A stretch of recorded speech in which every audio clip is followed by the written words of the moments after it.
Sur votre chaîne YouTube, Top Abstract. Aujourd'hui, on vous présente un sujet très important.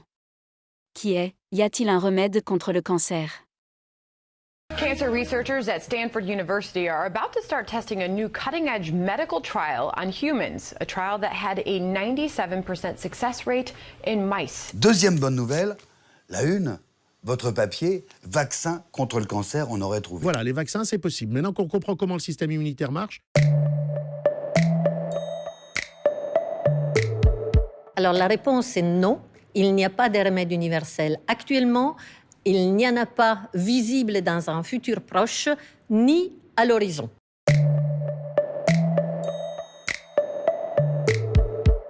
Nous avons 79 organes et plusieurs centaines de types différents de cancers. Donc, c'est un peu comme pour les maladies infectieuses, on n'a pas un seul antibiotique pour toutes les maladies. Pour le cancer, il faudra forcément développer des approches qui sont personnalisées et individuelles. On a des cancers pour lesquels on a des résultats absolument époustouflants, comme les cancers du sein, qu'on guérit maintenant dans 90% des cas au plus, certaines leucémies myéloïde chronique et certains sous-types de cancers. Mais on ne peut pas dire qu'on a le même résultat pour tout type de cancer. Le cancer du poumon, classiquement, du pancréas, de l'estomac, les sarcomes, les cancers ORL sont extrêmement agressifs et malins. On n'a pas de thérapie vraiment qui cible spécifiquement les cellules tumorales en épargnant les cellules normales et du fait aussi que ces cancers se développent très vite. Puisqu'ils se développent très vite, on les détecte quand le nombre de cellules tumorales dans l'organisme est très important. Du coup, on a du mal à tuer les cellules tumorales. On risque de tuer le patient si on veut tuer toutes les cellules tumorales. Les laboratoires pharmaceutiques font des énormes bénéfices, surtout sur les thérapies ciblées. Le développement de ces thérapies est extrêmement coûteux. Un médicament sur 1000 arrive en fait en clinique, donc les dépenses sont énormes. Les brevets durent uniquement 20 ans, c'est-à-dire ils brevettent une molécule, ils ne savent pas si la molécule est efficace. Ils mettent 10 ans pour prouver qu'elle est efficace. Il leur reste une dizaine d'années et il faut qu'ils récupèrent le bénéfice sur tout ce qu'ils ont dépensé avant. Le laboratoire qui va trouver le remède universel, c'est évidemment les jackpots, mais pour l'instant, on ne voit pas trop, en fait, le mécanisme qui permettrait, avec une seule approche, de guérir tous les cancers. C'est extrêmement improbable que ces thérapies puissent guérir les patients. Il y a plusieurs cas de figure. En fait, quand la guerre est perdue, c'est vrai que s'acharner souvent avec des thérapies très lourdes qui apportent aux patients des douleurs, une qualité de vie extrêmement difficile, ça fait un sens de passer à des thérapies plus douces. Maintenant, si on dit thérapies douces qui peuvent résoudre le problème cancer, ça, effectivement, surtout à un stade avancé, on n'en connaît pas. Non, parce qu'en fait, l'immunothérapie, ici, comme concept, c'est vraiment une direction extrêmement importante parce que c'est les cellules de notre organisme qui, potentiellement, peuvent détruire les cellules tumorales. Mais en pratique, on n'a pas un mécanisme de manipulation des cellules immunitaires qui est fonctionnel dans tous les types de cancers. Le cancer est créé par des cellules qui sont de notre organisme, alors que la grippe est créée par des virus. Il faut trouver la différence entre ces cellules cancéreuses et les cellules normales. Et ça, c'est très difficile. La deuxième difficulté, c'est que les cellules cancéreuses, en plus, mutent sous la pression des médicaments. Donc, elles se transforment. Donc, du moment où on trouve un médicament qui les tue, certaines d'entre elles peuvent changer et échapper, survivre et expandre à nouveau le cancer.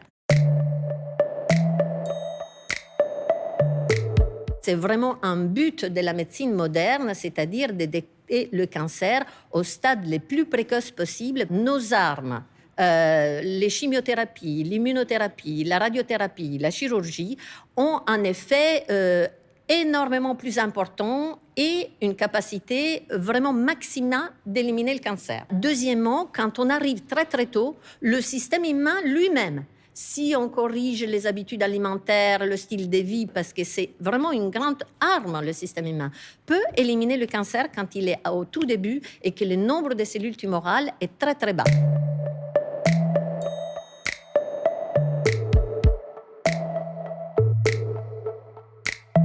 William Li propose une nouvelle façon de penser au traitement du cancer, c'est l'angiogenèse, ciblant les vaisseaux sanguins qui alimentent la tumeur. Bon après-midi. Autour de nous, une révolution médicale est en train de se produire, une révolution qui va nous aider à vaincre quelques-unes des maladies les plus redoutées, y compris le cancer.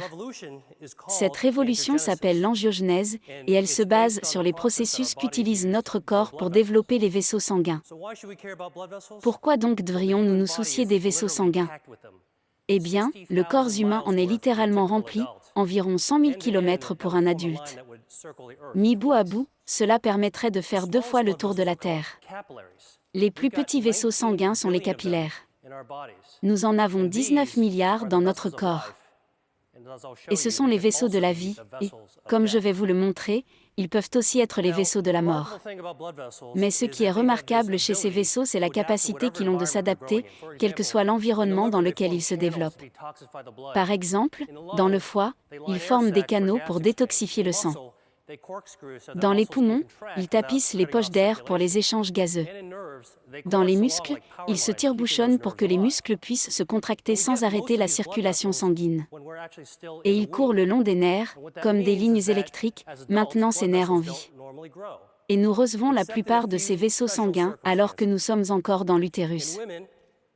Ce que cela signifie, c'est que, à l'âge adulte, normalement, les vaisseaux sanguins ne se développent plus sauf dans certaines circonstances particulières. Chez la femme, les vaisseaux sanguins se développent tous les mois pour construire la muqueuse de l'utérus. Pendant la grossesse, ils forment le placenta, qui relie la mère et son enfant. Et suite à une blessure, les vaisseaux sanguins doivent en fait se développer sous les croûtes pour soigner les blessures. Et c'est vraiment à ça que ça ressemble. Des centaines de vaisseaux sanguins qui tous se développent vers le centre de la blessure. Ainsi donc, le corps a la capacité de réguler la quantité de vaisseaux sanguins présents à un moment donné. Et ceci se fait grâce à un système élaboré et élégant de vérification et d'équilibrage, de stimulateurs et d'inhibiteurs de l'angiogenèse, de telle sorte que, quand nous avons besoin d'un petit apport de vaisseaux sanguins, le corps peut les créer en sécrétant des stimulants, des protéines appelées facteurs angiogéniques, qui agissent comme des fertilisants naturels et stimulent les nouveaux vaisseaux sanguins pour qu'ils se développent, et quand ces vaisseaux supplémentaires ne sont plus nécessaires, le corps les ramène à leur état d'origine en utilisant des inhibiteurs naturellement présents de l'angiogenèse. Mais il y a d'autres cas où il est nécessaire de démarrer le processus en deçà de l'état d'origine, on a alors besoin de développer davantage de vaisseaux sanguins simplement pour revenir à un état normal. Par exemple, après une blessure. Et un corps humain est aussi capable de ça, mais seulement jusqu'au niveau, correspond à l'état normal. Mais ce que nous savons désormais, c'est que pour un certain nombre de maladies, il y a des défaillances du système, où le corps n'arrive pas à rétracter ses vaisseaux sanguins supplémentaires ou à en développer suffisamment de nouveaux au bon endroit au bon moment. Et dans ces situations, l'angiogenèse n'est plus équilibrée, et quand l'angiogenèse n'est plus à l'équilibre, une myriade de maladies peut s'ensuivre. Par exemple, une angiogenèse insuffisante, pas assez de vaisseaux sanguins, conduit à des blessures qui ne se soignent pas, à des crises cardiaques, aux problèmes de circulation sanguine dans les jambes, au décès par accident vasculaire cérébral, à des lésions nerveuses. Et à l'autre extrémité, une angiogenèse excessive, trop de vaisseaux sanguins, conduit aussi à la maladie.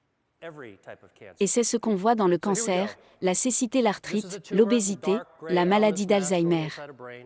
En tout, il y a plus de 70 grandes maladies, qui touchent plus d'1 milliard de personnes dans le monde, qui, de prime abord, semblent différentes les unes des autres, mais qui en fait partagent un dérèglement de l'angiogenèse comme dénominateur commun. Et avoir pu comprendre cela nous permet de reconsidérer la façon dont nous abordons effectivement ces maladies en contrôlant l'angiogenèse. Désormais, je vais me recentrer sur le cancer, car l'angiogenèse est la marque de fabrique du cancer, de n'importe quel type de cancer. Allons-y. Voici une tumeur, masse sombre, grise, menaçante qui se développe à l'intérieur d'un cerveau. Au microscope, on peut voir des centaines de ces vaisseaux sanguins de couleur marron, des capillaires qui nourrissent les cellules cancéreuses, leur apportant de l'oxygène et des éléments nutritifs. Mais les cancers ne se commencent pas ainsi. En fait, quand les cancers démarrent, ils ne sont pas approvisionnés en sang. Au départ, ce sont de petits, microscopiques nids de cellules qui se développent au maximum jusqu'à une taille d'un demi-millimètre cube. C'est la pointe d'un stylo à billes. Ils ne peuvent pas se développer davantage car ils n'ont pas d'approvisionnement en sang, donc ils n'ont pas assez d'oxygène ou de nutriments. Et en fait, il se peut que de tels cancers microscopiques se forment tout le temps dans notre corps. Des autopsies de personnes décédées dans des accidents de la route ont montré qu'environ 40% des femmes entre 40 et 50 ans ont effectivement de microscopiques cancers du sein. Environ 50% des hommes entre 50 et 60 ans ont de microscopiques cancers de la prostate. Et virtuellement, 100% d'entre nous, quand nous atteindrons les 70 ans, auront de microscopiques cancers qui se développeront dans la thyroïde. Cependant, sans approvisionnement sanguin, la plupart de ces cancers ne deviendront jamais dangereux. Le docteur Judah Folkman, qui a été mon mentor, et qui fut le pionnier de la recherche sur l'angiogenèse, les a un jour nommés cancers sans maladie. Donc la capacité du corps humain à réguler l'angiogenèse, quand elle fonctionne correctement, empêche les vaisseaux sanguins de nourrir les cancers. Et cela se révèle être un de nos mécanismes de défense les plus importants face au cancer. En fait, si vous bloquez effectivement l'angiogenèse et empêchez les vaisseaux sanguins d'atteindre les cellules cancéreuses, les tumeurs ne pourront tout simplement pas se développer. Mais une fois que l'angiogenèse a commencé, les cancers peuvent se développer de façon exponentielle. Et c'est vraiment ainsi qu'un cancer passe d'un état inoffensif à un stade mortel. Les cellules cancéreuses mutent et acquièrent la capacité à libérer beaucoup de ces facteurs angiogéniques, fertilisants naturels, qui font pencher la balance en faveur des vaisseaux sanguins qui envahissent le cancer. Et une fois que ces vaisseaux envahissent le cancer, celui-ci peut s'étendre, envahir les tissus locaux. Et ces mêmes vaisseaux qui nourrissent les tumeurs permettent aux cellules cancéreuses de sortir dans la circulation en tant que métastase. Et malheureusement, ce dernier stade du cancer est celui auquel il est le plus probable que le cancer soit diagnostiqué, quand l'angiogenèse a déjà débuté, et que les cellules cancéreuses se développent de manière incontrôlée. Donc, si l'angiogenèse est un élément déclencheur qui fait passer un cancer d'inoffensif à nocif, alors une grande partie de la révolution angiogénique est une nouvelle approche dans le traitement du cancer consistant à couper l'approvisionnement sanguin. On appelle ça la thérapie angiogénique, et c'est totalement différent de la chimiothérapie car elle cible spécifiquement les vaisseaux sanguins qui nourrissent les cancers. Et ceci est possible car les vaisseaux sanguins des tumeurs sont différents des vaisseaux sains qu'on trouve ailleurs dans le corps humain. Ils sont anormaux, ils sont pauvrement construits. De ce fait, hautement vulnérables au traitement qui les cible. En effet, quand nous prescrivons aux malades du cancer une thérapie anti-angiogénique ici, un médicament expérimental pour un glioma, qui est un type de tumeur cancéreuse, vous pouvez voir que d'importants changements ont lieu lorsque la tumeur est affamée. Voici une femme atteinte d'un cancer du sein traité avec un médicament anti-angiogénique nommé Avastin, approuvé par la FDA, Administration américaine des denrées alimentaires et des médicaments, et vous pouvez constater que le halo de flux sanguin disparaît suite au traitement.